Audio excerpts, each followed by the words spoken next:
Hello friends. जैसा कि हम जानते हैं कि जब हम सांस लेते हैं यानी इंस्पिरेशन करते हैं तो ऑक्सीजन हमारी बॉडी के अंदर आती है, और जब हम सांस छोड़ते हैं यानी एक्सपिरेशन करते हैं तो कार्बन डाइऑक्साइड हमारी बॉडी के बाहर जाती है। इस प्रोसेस को ही ब्रीथिंग कहते हैं। हमारी बॉडी में कई केमिकल रिएक्शंस होती हैं जो कि हमारी बॉडी के नॉर्मल फंक्शंस को मेंटेन करने के लिए ज़रूरी होती है। ये केमिकल रिएक्शन ऑक्सीजन की प्रेजेंस में ही हो सकती हैं, इसीलिए हमारी बॉडी को ऑक्सीजन की ज़रूरत होती है। और इन केमिकल रिएक्शंस के दौरान ही कार्बन डाइऑक्साइड भी बनती है, जो कि हमारी बॉडी के लिए वेस्ट प्रोडक्ट होती है और इसे बॉडी से बाहर निकालना ज़रूरी होता है।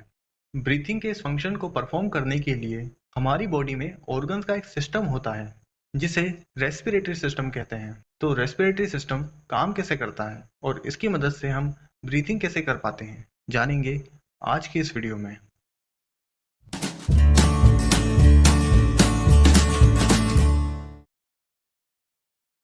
पहले हम बात करते हैं रेस्पिरेटरी सिस्टम के बारे में। रेस्पिरेटरी सिस्टम में कई ऑर्गन्स इन्वॉल्व होते हैं, जैसे कि nose, pharynx, larynx, trachea, bronchi, lungs और मसल्स ऑफ ब्रीथिंग। जब हम इंस्पिरेशन करते हैं तो एयर सबसे पहले हमारी नोज में एंटर करती है, जो कि फेरिंग्स, लैरिंग्स, ट्रेकिया और ब्रोंकाई से होते हुए लंग्स तक पहुंचती है। ये ऑर्गन्स एयर को वार्म, ह्यूमिडिफाई और फिल्टर कर देते हैं। लंग्स रेस्पिरेटरी सिस्टम का सबसे इम्पोर्टेंट ऑर्गन है, जो कि हमारी थोरेसिक कैविटी में मौजूद होते हैं।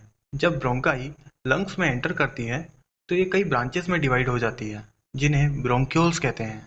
ये ब्रोंक्यूल्स और भी छोटी छोटी ब्रांचेस में डिवाइड हो जाते हैं और इन ब्रांचेस के एज पर एल्वियोलाई होती है। एल्वियोलाई लंग्स की फंक्शनल यूनिट होती है। ये एल्वियोलाई चारों ओर से ब्लड कैपिलरीज से घिरी होती है। एल्वियोलाई और कैपिलरीज के बीच में रेस्पिरेटरी मेम्ब्रेन होती है। ये मेम्ब्रेन गैसेस के एक्सचेंज में मदद करती है।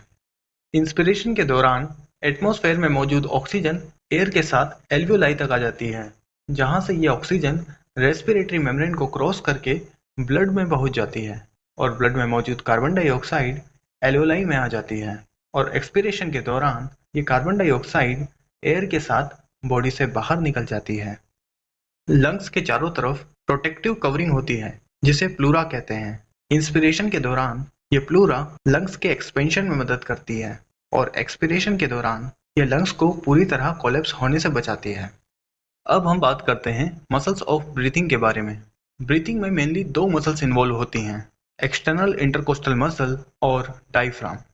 जब ये मसल्स कॉन्ट्रैक्ट करती हैं तो थोरेसिक कैविटी के वॉल्यूम को बढ़ा देती हैं, और जब ये मसल रिलैक्स होती हैं तो थोरेसिक कैविटी के वॉल्यूम को वापस घटा देती हैं।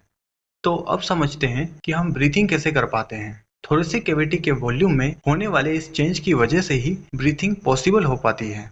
इसे एक एग्जांपल से समझते हैं। जब किसी कंटेनर का वॉल्यूम बढ़ता है तो इसके अंदर का प्रेशर घटता है, और जब किसी कंटेनर का वॉल्यूम घटता है तो इसके अंदर का प्रेशर बढ़ता है। क्योंकि एयर हमेशा हाई प्रेशर से लो प्रेशर की तरफ फ्लो करती है, तो जब कंटेनर का वॉल्यूम बढ़ता है तो एयर इसके अंदर की ओर फ्लो करती है, और जब कंटेनर का वॉल्यूम घटता है तो एयर इसके बाहर की ओर फ्लो करती है।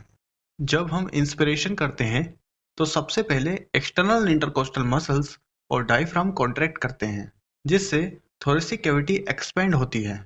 और क्योंकि प्लूरा थोरेसिक कैविटी की लाइनिंग से अटैच्ड होती है और लंग्स प्लूरा से अटैच्ड होते हैं, तो थोरेसिक कैविटी के साथ लंग्स का भी एक्सपेंशन होता है, जिससे लंग्स में मौजूद एयर स्पेसेस में प्रेशर घट जाता है और एयर लंग्स के अंदर की ओर फ्लो करती है। और एक्सपिरेशन के दौरान एक्सटर्नल इंटरकोस्टल मसल और डायफ्राम रिलैक्स हो जाते हैं, जिससे थोरेसिक कैविटी का वॉल्यूम घटने लगता है और लंग्स के अंदर मौजूद एयर स्पेसेस में प्रेशर बढ़ने लगता है, जिससे एयर लंग्स के बाहर की ओर फ्लो करने लगती है। ब्रीथिंग को कंट्रोल करने का काम हमारा नर्वस सिस्टम करता है। हमारे ब्रेन के मेडुला में रेस्पिरेटरी सेंटर होता है, जो कि हमारी ब्रीथिंग को कंट्रोल करता है।